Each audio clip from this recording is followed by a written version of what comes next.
The following program is underwritten by the Nevada Irrigation District.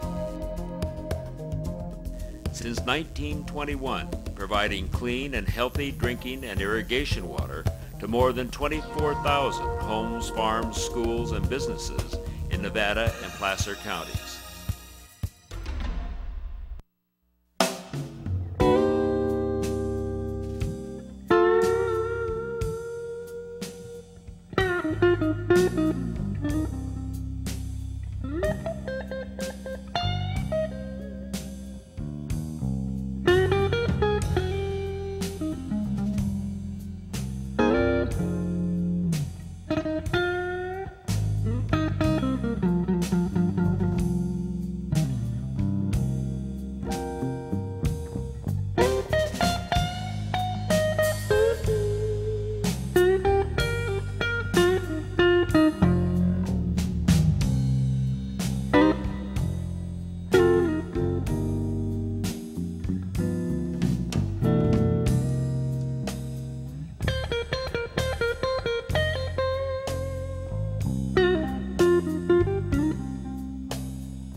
This is NCTV Interviews. I'm your host, Lew Sitzer, and in this show we're going to learn a lot about local history, a lot about the Ivey Johnson family, and so if you're a history buff and want to know more about the area, this is the show to watch for now. And I want to introduce our guests. They are Maxine Marilyn Ivey Johnson, and we'll call you Maxine for today's program, and her daughter Carolyn Ivey Cohn. And Carolyn has also been here doing editing classes for NCTV, so we're more than happy to have you both on the set. Okay. And really want to start off talking about you, Maxine, and I don't know where to start. You know, your history. This is a show about 8 generations of Iveys, Monks, Johnsons that have lived in the area of Cornish lineage. And so maybe talk a little bit about yourself and your life here, and then start going back in the history to when you first came here, when the family first got here. Well, I've lived here all my life, and my great-grandparents were all 4 of those families moved here in the 1870s. So the whole family has been here for 130 years. I'm an only child, and I went through the local schools, and I came back to live in the old family home. Got the prize at the class reunion for the one who stayed home. And I'm sure that many of you who know the area know Maxine, or Marilyn as she is sometimes called, as the resident of a beautiful, beautiful stone house on Coyote Street. And we'll actually be looking at the origins of that stone house later on in the program. But so you've lived here all your life, but what has transpired since, let's say, the time you went to high school here? Oh, so many changes, but there have been changes before then too. My grandfather was raised on Banner Ridge, and he remembers the snow being so much heavier and lasting from Thanksgiving to April. They didn't see the ground. And so the changes just keep going, the people keep coming. And of course now we're worried about whether we'll see the snow at all. Yeah. So Granddaddy must be. Those are the times where you see tunnels where people used to tunnel through the streets because the snow was so high. Yeah. So what brought your family here? Let's go back to the 1870s. What brought your family here? How'd you get here? Well, they had come from Cornwall in the 1850s when the copper and the tin of Cornwall gave out. But they came to the copper mines of Michigan, which was where the big hiring was, and it was quite a Cornish community, Houghton, Michigan. And then the railroad opened right after the Civil War, and suddenly you could get here to the gold mines, and here they came. So in the 1870s, they were primarily miners who came? Oh yes, the Cornish were all miners. Mm-hmm. They were the expert miners. After the placer gold and the easy gold was taken, they went underground, and that's when they needed the Cornish. They could drill and blast and go underground like moles. And so yeah, this is what would be called hard rock mining. Yes. And so we were talking a little bit before the show about what a Cornish community is like, and folks from Cornwall, because well, people are more familiar with the Irish, but we're just another branch of the Celtic. There's the Scots and the Irish and the Cornish from the tip of England, and they are a breed in themselves. We're not Anglo-Saxon, we're different. We laugh a lot, we drink a lot. That sense of humor will out, mm-hmm. and does. Well, it helps to balance out a lot of things, sense of humor. So they got here in the 1870s, and mm-hmm. were part of gold mining history. And right. how else? I know that you've started many influences in the community. Well, after the miners and their families got here, particularly the women, they just wanted to get their families out of the mines and up on the grass, as they said.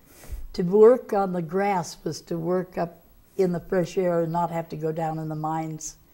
And they worked as hard as they could to get their children up into business, into, other concerns. Dairies, one of them started a dairy. And do we hear of any of, Carolyn was saying that there's still about a quarter of the community that does have Cornish roots. So mm-hmm. are those roots visible?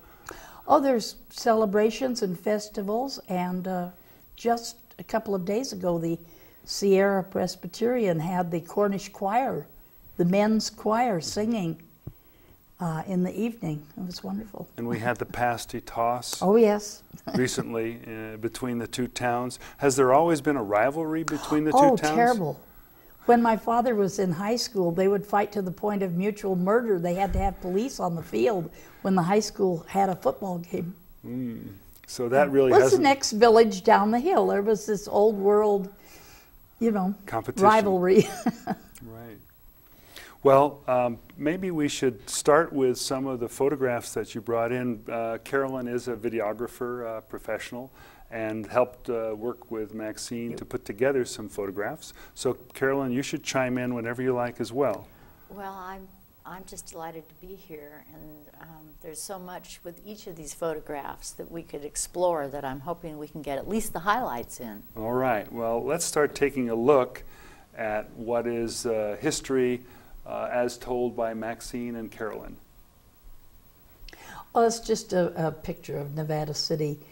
Painting from the old days, and it shows Sugarloaf Hill there on the right, and our house is right where I was raised, is right at the foot of Sugarloaf Hill. Yeah, Coyote Street? Mm-hmm. Okay. Coyote Street leads out to Sugarloaf and the Coyote diggings. It wasn't named for the animal, it was named for the kind of mining. Ah. Coyote holes that go down. Mm. This house is still on Pine Street in Nevada City, just near the Pine Street Bridge, and it's a dentist office now. And that picture shows it when my grandmother and her two sisters were children, young ladies standing out in front of it. Later, my grandmother was married at 5 o'clock in the morning, and that's so she could catch the train. That was the thing. They'd be married very early and catch the train to go to San Francisco for their honeymoon. But they couldn't be married the night before. It wouldn't be proper. They had married and then walked to the depot. This was a big custom. That's great. That's my great-grandmother. In the house they moved to just a few blocks away, the other side of the Pine Street Bridge. And that was her little perch on the porch. There's the bridge. And this is the one we still recognize now? Yes, it's been replaced, but it's been replaced in the same mode. One of the things you'll notice as we go through these photographs is the difference in the vegetation, the amount of vegetation that we have now compared to what there was 100 years ago. That's true. If you look at Sugarloaf, it's almost bald.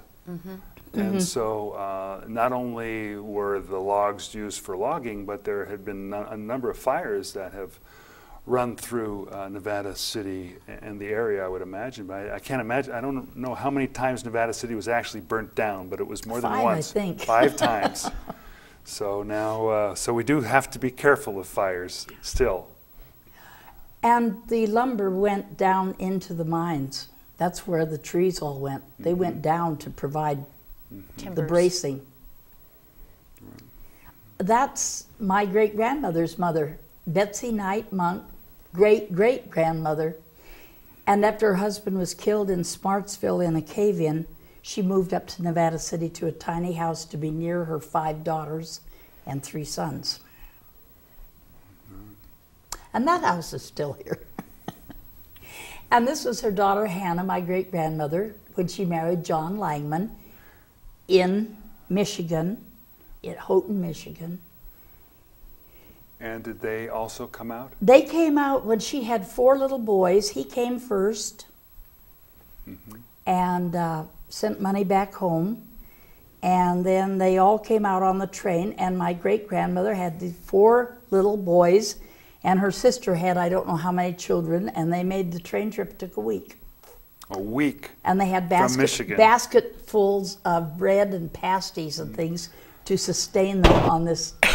Can you imagine 4 little boys? For a week on a train? And was this considered a non-stop? Or what? I mean, there were a lot of stops along the way, Well, whenever I'm sure. they stopped to take on water, because the steam engines didn't run without, they could only go as far as the water that they took from one stop to the next. Right. And this is a picture of my other great-grandmother from Cornwall, from St. Just in Cornwall. She never left. And my grandmother, Hannah's oldest daughter, Nellie, and she married Thomas Veal, who had just come over from Cornwall. So they stuck pretty tightly to the Cornwallish traditions. Yeah, he was a charmer, and he hated the mines, just hated them. He was also a musician. This is a picture of him in the mines, and it's very awkward. He's the second from the left, sitting there with his little lunchbox, hating the mine. Yeah, well, I would imagine it was a dark and dingy place. Well, and he wanted to be a musician, Yeah. as Carrie said. And also the mine that he was primarily involved with was the, correct me if I'm wrong, the diggings up at Malakoff. So he wasn't doing... The hydraulicking had been stopped in 1883. By the time he got up there, it had gone underground. It was called the Union Blue mine in North Bloomfield, and he hated it.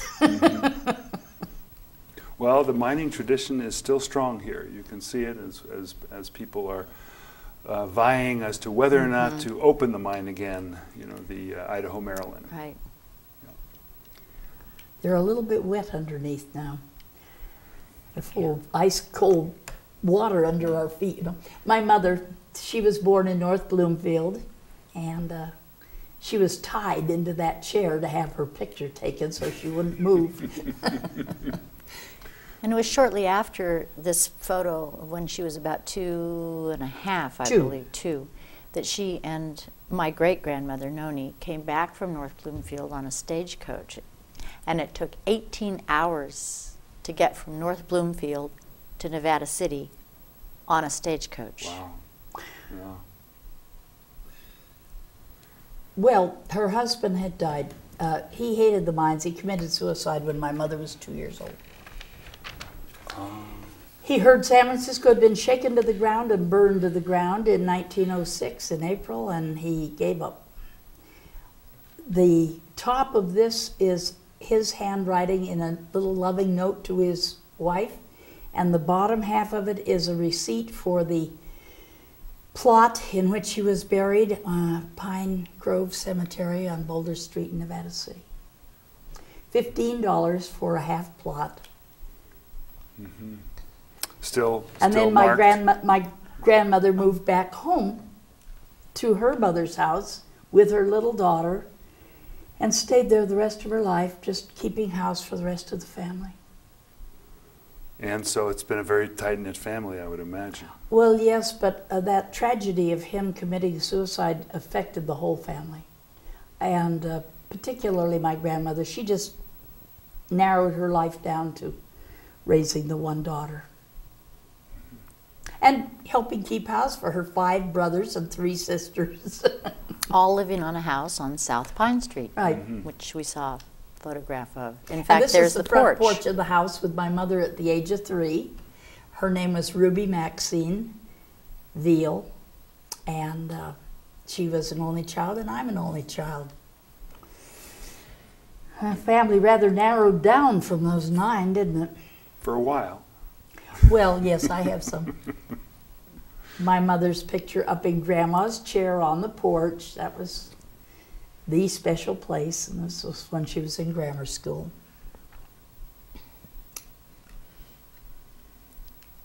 And then when she graduated from high school and went to the Now this was the old Nevada City High old School? Nevada City High School. She graduated in Zion Street. 1920. I graduated in 1950. From that same... And my father didn't graduate at all because he had the flu and the Spanish influenza and gave up, stayed home and got well. And oh, and that's me on Grandma's porch when I was about a year old. In your birthday suit. Yep. Isn't that the same pan we used to put the fireplace ashes in now? I think so. Yeah. And on the front porch again of that house on South Pine with myself and my mother, my grandmother, Nell. And this house sits right on the corner where South Pine and that little street that Clark. connects back over, Clark back over. This South is the Pine, house on Clark. that corner right there. Was that where the Lambert house is? No, we're not on Coyote Street. We're over on South Pine okay. Street on Sorry. the other side of the Galt Bridge. And then this is a visit out to the ranch on Banner Lavacap where my father was raised with myself and my mother and my little cousin, Clarity. Dear little guy. And there weren't many people living up on Banner Mountain in those days. No, In fact, well, I know that we're on a few families. on my grandmother's side, but just to dip over for a moment to my grandfather's side, because he was raised up on Banner Mountain. And it was his dad my great-grandfather, who built the fire lookout station. It was the first fire lookout station in California. Oh. Did I get that correct? Yes. Okay. Not loud enough to be heard, but All right. And what are we looking the at? Hieronymus Brewery on Searles Avenue, just right close to the Clark Street and South Pine was a whole neighborhood of Cornish, and so many of them were descended from Betsy Knight, monk, because, they were just cousins by the dozens. Hannah had 9 children. One of her sisters had 13. Another one had 7. And there was the brewery. So you had enough to almost fill the town. The brewery, the Italian boarding house, this neighborhood full of cousins from the Monk family. And here I'm interested in the brewery because it seems like homebrewed beer was popular then, or not homebrewed, but locally brewed beer, as it is coming back now with Yes. microbreweries. They had 3 or 4 breweries in this little town. Schreiber's and Hieronymus.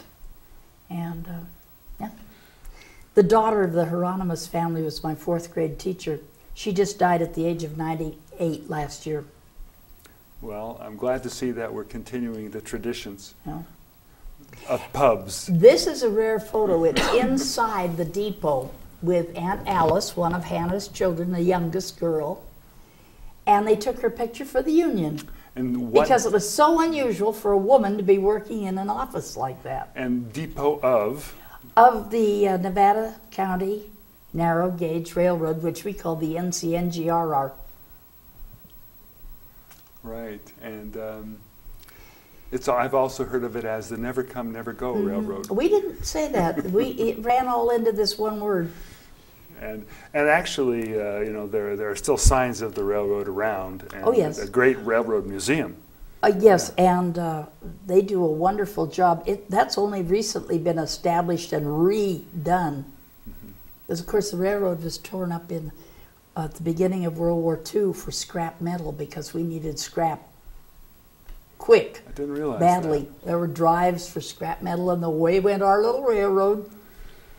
Right, so, but that's great to know. I know we'll come back to that. This is from the balcony of the Plaza Grocery, which you know better as Deer Creek Restaurant on that corner. And we would go up, Aunt Alice owned it. And we'd go up on that balcony to watch the 4th of July parade come down Broad Street. That's before the freeway. If we were up there today, we'd be looking right up the freeway as it went up toward. In fact, the car that's parked, and you can see a bridge below it, is that little teeny bridge next to the real estate office in that parking lot.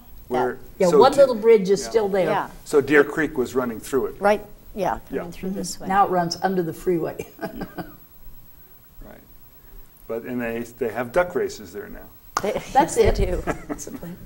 This was on Broad Street. One of the other children of Hannah's, Maudie, Aunt Maudie, great Aunt Maudie, married the man who owned the cigar store, and it had a little cigar factory. They rolled them, hand-rolled the cigars in the back room. And I don't assume they grew tobacco here. No, they would get it in the big bundles of leaves. This is the back room, and they had someone read to them, and they sat and rolled cigars. And it's interesting what location this was in. Oh, it's where the fur trader is now, right there at the corner of next Pine and Broad. Yeah, next to the market. No, the one down the street. Oh, down right the street. at the main intersection. You have to think where Pine crosses Right, Broad. That's right, your right. orientation. That was the center of town. Still is. I added this to show the two-story courthouse. The old courthouse had 2 stories for years, and you see there are just no trees. And in a minute we'll see 3 stories. So we need to go on. There we go. There. They added the 3rd story to that courthouse. See, it's back there in the back. Up. And of course it's gone through a And then renovation. it burned down. It did burn down. It burned down, and then they did it in Art Deco. Right. I think it was a WPA project. Something like that, yes. After World War II. So was my grammar school up on Main Street. My grandmother and mother had gone to the Washington School up there on Main Street, and then they tore it down and built the other grammar school. So then Nevada City Elementary, is that the one? We went to school in the same place, yes, but different building. And I did go there I went to part of my kindergarten year and part of my 1st grade year. You did? Mm-hmm. I'd forgotten. In the little schoolhouse behind the courthouse? Yeah, that was a kindergarten. Right. And then in the actual Nevada City Elementary. Yeah, I like to say I did my first half of my kindergarten here and the last half of my senior year here, which is And true. graduated from the same high school, or the new high school. Yeah, it was Nevada Union at that point. And we have a few more photographs. I think if we hurry, we can catch them. Well, This is this was an oil painting that I did of the firehouse, the one on Broad Street that you're all familiar with, no doubt. No doubt. Very But nice. I just put a couple of horses out there. Oh yes, this is the family home that I was raised in on Coyote Street. The little house with a little peaky roof was a 1-room cabin from the gold rush. And it was added to, and then my father built the big addition with the stonework. And so that ends the... So this is the beautiful stone that's house. That's where I came to an end, yes. Oh, we probably this is should get into that. Well, actually, just because it's interesting, the National Hotel published what year would this roughly? Oh, before 1900. Okay. They published a joint stage and narrow gauge railroad schedule for all of the stops all around the county. And this is the outside cover, and the next shot will show the interior of it. And I'm sorry about the tape, but my grandmother at least kept it together, and it is readable. And you can actually... with all the prices yeah. and distances to go everywhere. So you could Virginia go... City, North Bloomfield. Marysville. either on stage or rail. Some on stage, some on rail, some on both. And this is our last And then this photo. was the little station where one of Hannah's sons, Thomas, was the station master, You Bet Station. Well, the station isn't there any longer, and Thomas was murdered on the railroad, on the trestle, on the 4th of July, 1902. So he was Murdered. Murdered. Yeah. Oh. And it was the first loss for the family, and it was a big, big crushing moment. Yeah. Well, as we know, violence has certainly continued and increased since the old days. Well, I can't speak for the gold mining days. I would imagine there was some violence then as well. Yes. I would imagine. Yeah. Yeah. Yeah. So this almost brings us up to date. You and you're being the 5th generation. Right. And Carolyn being the 6th generation, and it continues. How many generations are now living here? Well, living here, I'm the last one living here. Although my first daughter, Well, Tasa. Micah's there. Your son Micah lives in the back of the That's duplex. true. Micah does still live here. There's Okay. 7. So 7. And when he has a Yeah. baby, it'll be 8. Perish the thought. So what do we only have a little bit of time, and I know you wanted to say something. Oh, just that my family didn't come on the covered wagon train. The Cornish waited for the most part, and then they came out on the train. They didn't cross that desert. They didn't go down around the Horn. They didn't cross the Isthmus of Panama. They waited and came on the train, but then they came in a rush. I've got to cut you off because we are at the end of our program, but I wanted to thank our volunteers, Honor and Darlene and Gail and Terry for directing, Marilyn Blom for handling all the titles and credits. So thanks so much for watching, and if you want to do more of this, stay tuned. Come on, visit the station. Thanks a lot.